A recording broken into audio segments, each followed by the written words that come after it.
Para suster dan saudara-saudariku yang terkasih, selamat siang. Saya tidak tahu apakah dari antara kita pernah tidak merasa sedikit aneh bahwa kita merayakan misa hari Minggu di jam 1 siang. Jam 1 siang itu jam-jam yang paling nikmat untuk menikmati santap siang. Kita datang untuk merayakan misa. Ini adalah bagi sasaran pribadi adalah sesuatu hal yang baru. Di Indonesia, sekurang-kurangnya di tempat kita, sekurang-kurangnya di tempat saya, tidak pernah terjadi misa hari Minggu di jam 1 siang.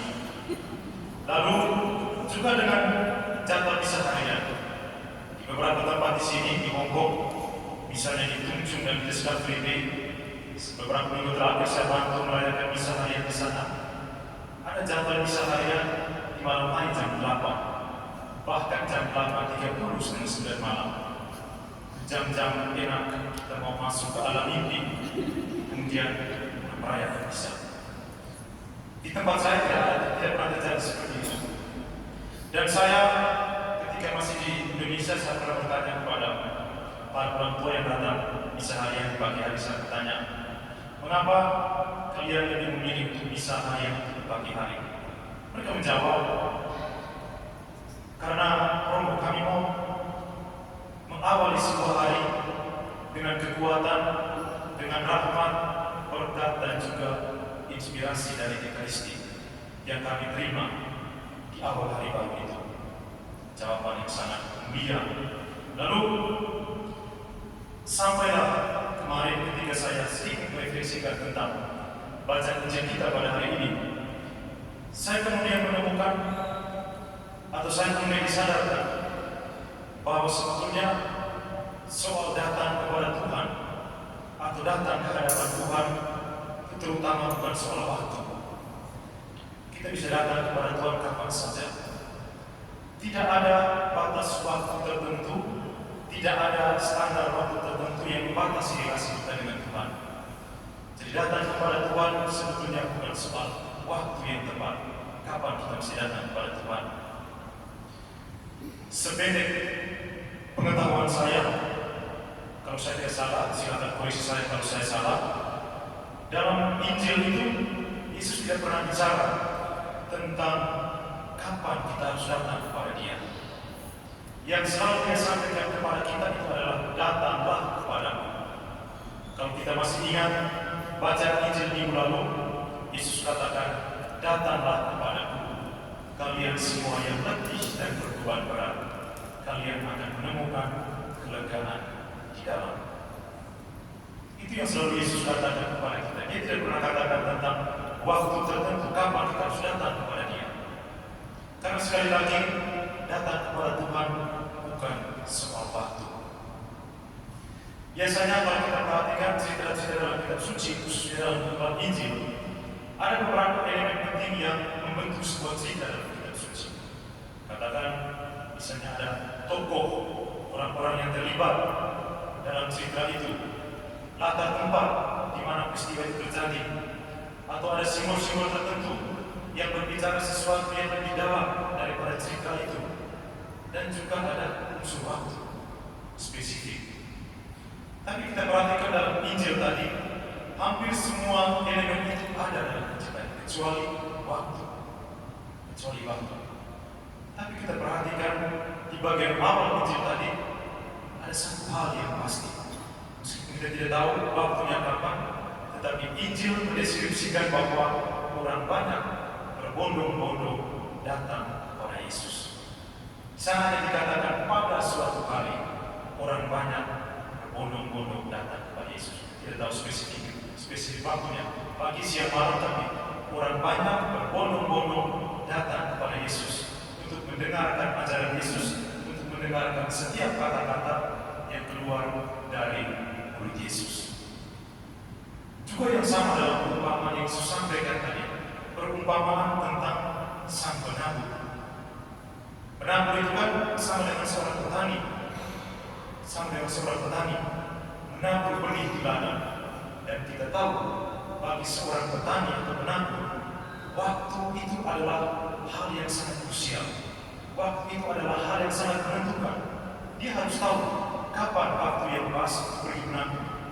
Kalau dia pergi menabung salah waktu, dia punya benih dan percuma. Tapi apa yang terjadi ketika Yesus menyampaikan perumpamaan tentang benih tadi, tentang perumpamaan tentang penabung tadi?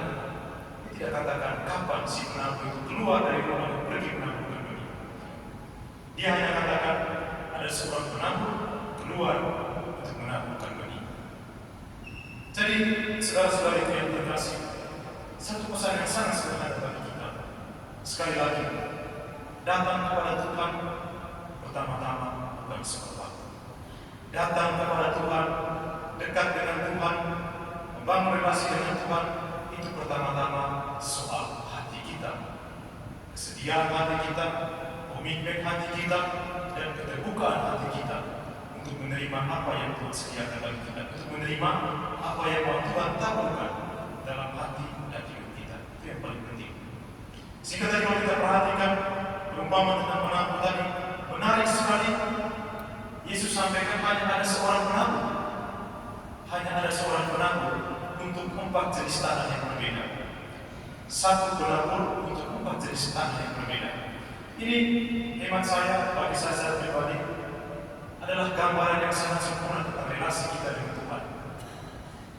Seorang penabur, hanya satu penabur. Kita hanya memiliki satu Tuhan yang selalu baik kepada kita, yang selalu keluar untuk menaburkan sesuatu dalam hidup kita. Entah itu kebaikan, entah itu sabdanya sendiri, entah itu rahmat, entah itu berkat dan lain-lain. Hanya satu Tuhan, hanya satu Tuhan kita yang selalu menaburkan itu kepada kita. Tapi apa yang sering terjadi? Yang sering terjadi adalah kita sering menciptakan hati kita masing-masing.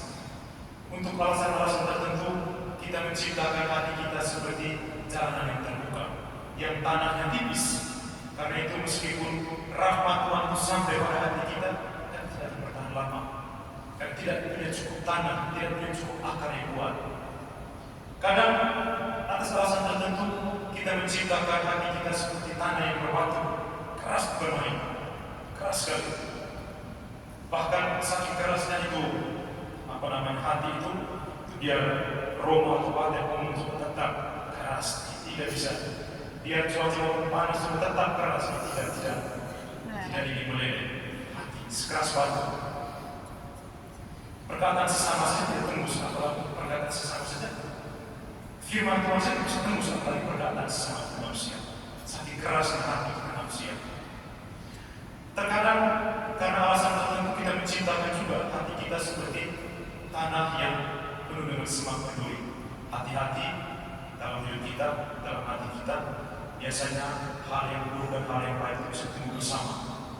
Lalu kita sulit membedakan ini yang sedang bertumbuh dalam diri kita ini semak berduri atau benih yang Tuhan taburkan.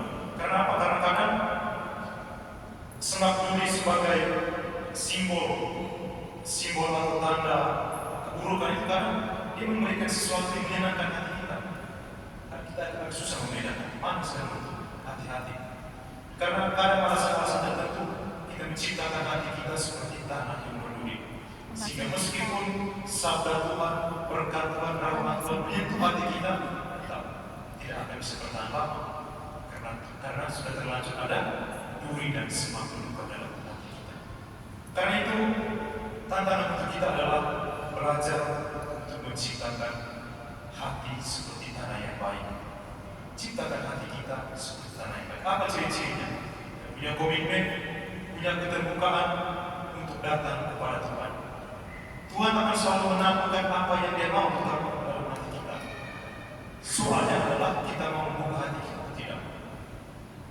Dalam sebuah lagu itu sangat indah. Kasih Tuhan itu seperti fajar di pagi hari. Matahari itu kan ketika dia terbit, dia tidak pandang orang bisa balik atau tidak. Dia tidak pandang ini dia dari malam, dia ada foto sahabat Tuhan. Di pagi hari matahari tidak muncul, dia terang kepada semua. Sama seperti Tuhan, hanya ada satu penabur yang selalu baik kepada kita. Dan kita saja yang sering menciptakan jenis-jenis tanah yang lain. Sehingga kadang sabda Tuhan agak susah termakan dalam hati kita. Karena itu saudara-saudara yang terkasih, ingatlah bahwa datang kepada Tuhan bukan soal waktu yang tepat. Kita bisa datang kepada saja kepada Tuhan, tapi yang paling penting adalah hati kita. Hati yang berkomitmen, hati yang setia, hati yang terbuka. Hanya dengan memiliki hati dengan tiga ciri tadi, kemudian kita dapat menerima apa yang Tuhan taburkan dalam hati kita, dan kemudian akan menghasilkan banyak buah, baik bagi diri kita sendiri, bagi sesama, dan juga bagi